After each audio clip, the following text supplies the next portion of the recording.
Hi there, this is Cody Riddle with the Riddle Group, and welcome to the Riddle Report.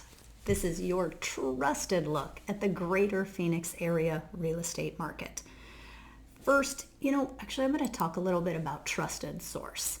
The numbers and the stats that I am giving you are just facts.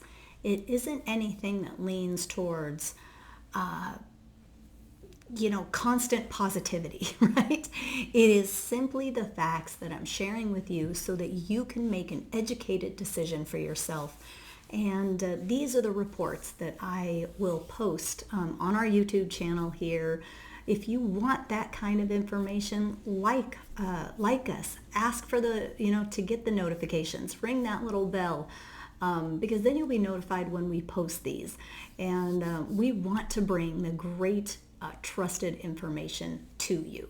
And we do that through data from the Cromford Report. And that's where all of this comes from. And that's how you should know, and I know that it's trusted because it's just simple facts. The numbers don't lie. Okay, thank you so much for that little sidebar.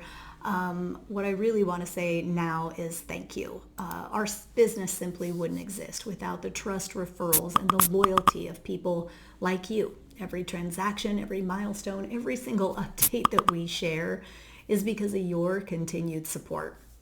So if there is anything you need, maybe it's advice or resources or just a conversation about the real estate market, reach out to us. It gives me so much joy to help. All right, that's that. So let's get into the data and start talking supply. Supply at the start of September, the number of homes for sale in the greater Phoenix area stood at about 23,200. That's 28% more than this time last year. But the inventory dipped from August about 2%. So that's good news. A big reason for that dip are cancellations. About 4,800 people pulled their home off the market in the past 2 months. That's compared to 3,500 a year ago. That's a lot of would-be competition that's been taken off the table. But still, we're heading into a season where listings typically build, Labor Day through Thanksgiving. It's happening on our team alone. We've got several listings coming on the market over the next 2 to 3 weeks. And so if that's any indication of the entire market, which I believe it is, that means we're going to see a lot more homes come on the market again, which is going to then increase the supply. Now, the demand on the buyer side, there is some good news. Contracts signed in August were up 9%. That's compared to last year, showing that buyers are responding to mortgage rates that are in the mid 600s, which has proven to be a little more comfortable spot than the 6.75 to 7% interest rates we were seeing earlier in the summer.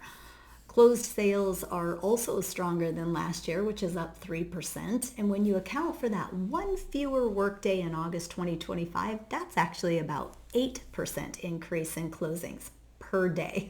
So buyers are out there and they are making moves. If you are a buyer, if you are interested, I'm telling you now is the time to make your move. Negotiations, and I'm going to get into that now through talking about pricing.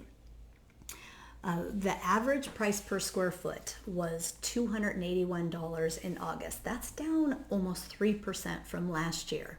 So I get it. If your home isn't in the $281 per square foot, it's just down on average, right? That's across the board.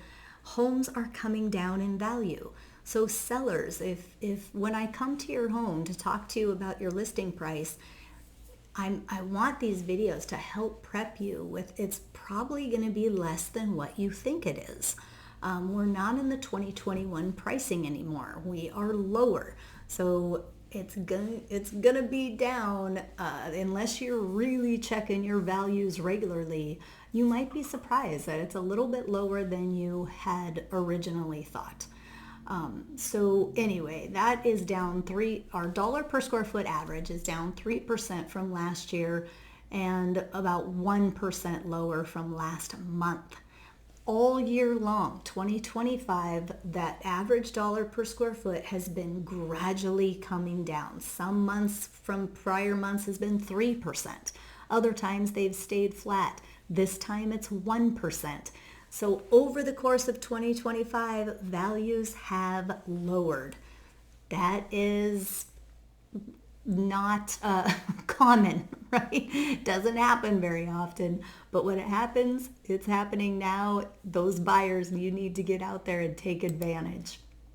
The median sales price was $442,500 last year, which is flat because it's the same this year. So with that, with dollar per square foot dip and the inflation running at about 2.7%, that actually means affordability has improved by more than 5% over the past year. And that is a rare bit of good news for those buyers, and maybe the reason why demand has picked up in August. So the big picture, what does all this mean? I'm going to sound a bit like a broken record if you guys have been listening to me at all. Because you sellers, competition, yes, it's thinned out thanks to those canceled listings, but pricing is still super sensitive. Positioning your home correctly through presentation, your pricing strategy, and of course the marketing matters now more than ever. For buyers, there are more choices, slightly improved affordability, and of course opportunities to negotiate. We're having a blast, especially on homes that have been sitting on the market for a while. Overall, the market still has downward pressure on prices, and it feels more balanced now than it did maybe earlier this year, but we're still not in a balanced market. It still favors those buyers. So unless we get fewer homes on the market, which I don't see happening, we're going to need a demand from those buyers to get to a fully balanced market. But right now it's leaning a little bit more towards the favor of those buyers. And there you have it. That is the Riddle Report.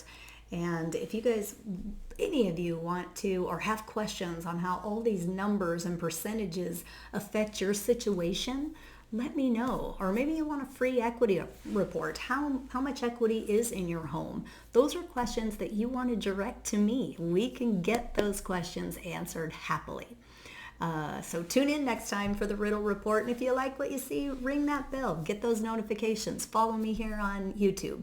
We look forward to chatting with you again soon. Take care.